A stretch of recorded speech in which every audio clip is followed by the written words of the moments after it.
अधर्म की होती रहती है। तब तक भू पर परम गुरु प्रकट हुआ। उसी सन शरद ऋतु का आगमन हुआ। मानवता के लिए आशा भरी एक नई सुबह आई, जब देश के पूर्वी प्रांत के एक छोटे से गांव हिमायतपुर बहती हुई नदी पद्मा के किनारे पैदा हुआ एक प्राण। भले बुरे के विचार से विध्वस्त धरती को राह दिखाने आए मुक्ति दिलाने।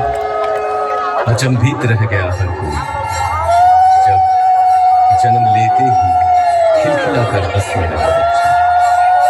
पिता शिव चंद्र चक्रवर्ती, माता मनमोहन देवी। मां ने आदर से नाम रखा अनुकूल, पूरा नाम अनुकूल चंद्र चक्रवर्ती। एक दिन पूजा के समय आसन में विग्रह की जगह खुद बैठ गए वे। डांट फटकार मिली तो कहे, पुकार तो रहा था वो मुझे।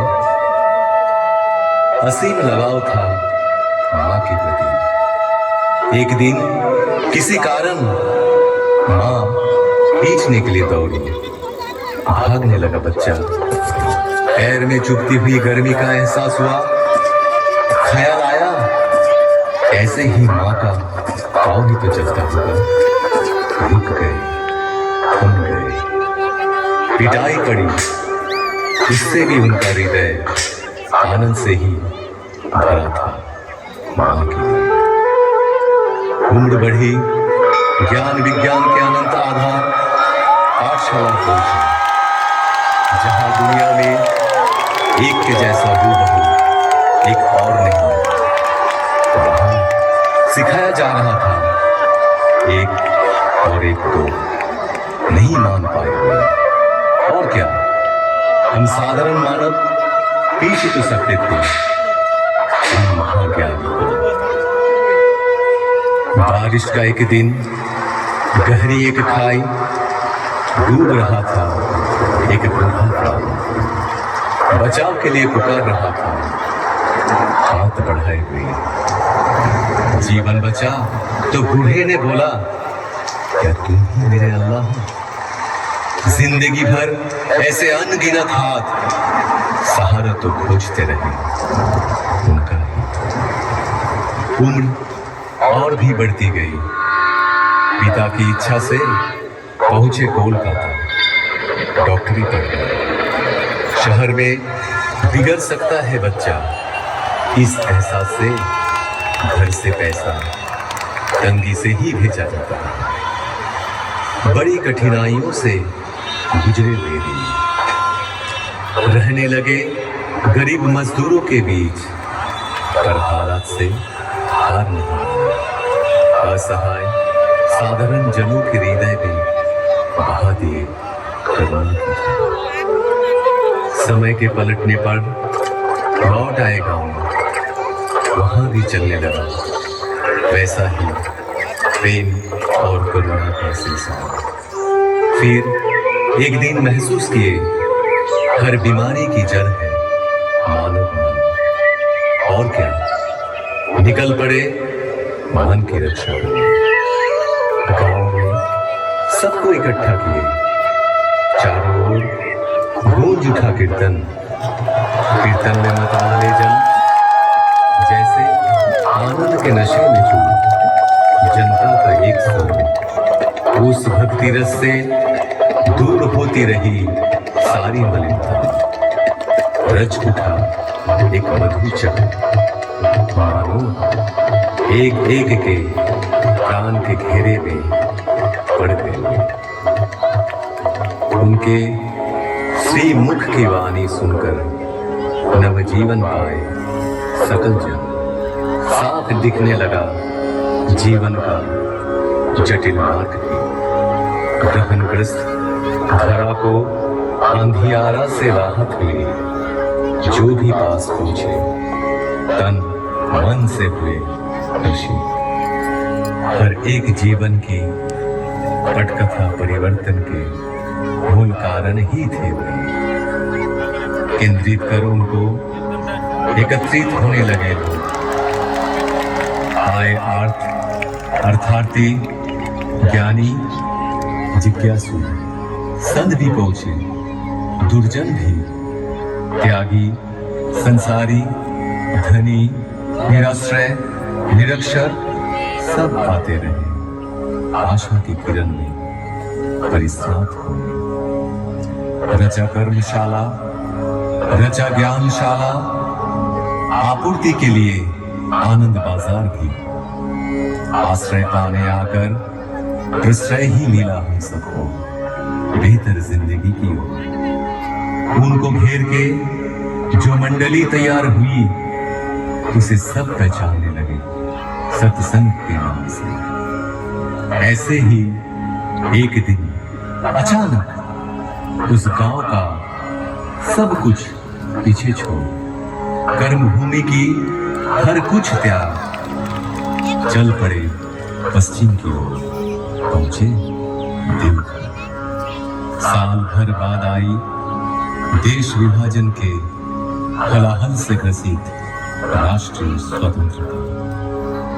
अनगिनत घर बिखरे, अनेक प्राण बिछड़े, निराशा के वक्त कितनों को शरण दिए हुए। शुरू हुई वही कहानी दोबारा। महामानव की लीला का अंतिम पर्व देवघर में ही हुआ समाहित। जो रहे उनमें समाहित, जो रहे उनमें मगन, समुकित हो आज भी पाते हुए अपने जीवन में हर एहसास में, हर कदम में यजन, याजन, इष्ट भृति के माध्यम से नियमित निरंतर ठाकुर को संग सुधा पाए हुए कई जन आदेश पाकर या तो अपनी इच्छा से, दिल और दिमाग से भी किए कोशिश पर असफल रहे। वो कोशिश मानो एक तितली के अपने पंख लहराकर आसमान छूने का प्रयास जैसा। उनका संपूर्ण बयान करना कठिन ही नहीं असंभव साबित हुआ। उनका व्याख्यान हो सकता नहीं, होता ही नहीं। ठाकुर की उपमा केवल ठाकुर ही है। तुम्हार हृदय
তুমি আমার সকল কাজের দিশা,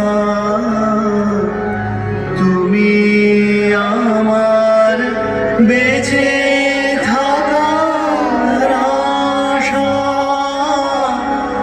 তুমি আমার সকল কাজের দিশা। দুঃখ দৈন্য নেই গো হতাশা,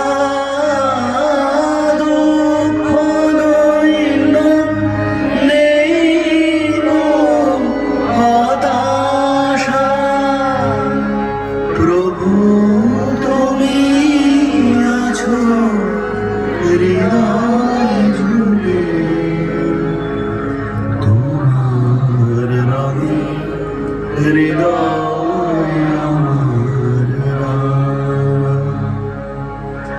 তোমায় বিদায় দেব কেমন করে, বিশ্বভুবন তোমার সুরে বাঁধা, সে সুরে মোর চিত্ত আছে ভরে, তোমার রঙে হৃদয় আমার রাঙা।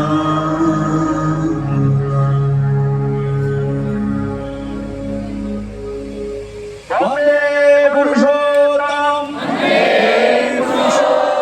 বন্দে পুরুষোত্তম, বন্দে পুরুষোত্তম,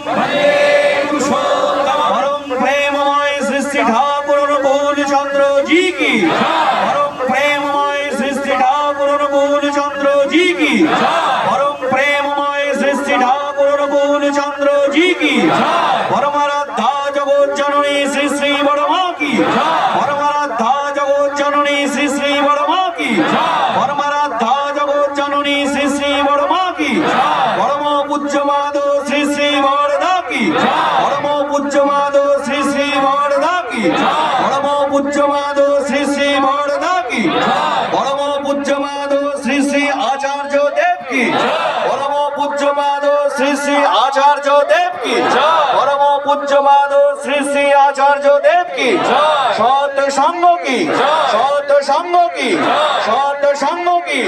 বন্দে পুরুষোত্তম, বন্দে পুরুষোত্তম, বন্দে আর্য পিতৃম, বন্দে আর্য পিতৃম, বন্দে মাতৃবর্গম, বন্দে মাতৃবর্গম, বন্দে হং কৃষ্ণ দৈবতম, বন্দে হং কৃষ্ণ দৈবতম, বন্দে পুরুষোত্তম।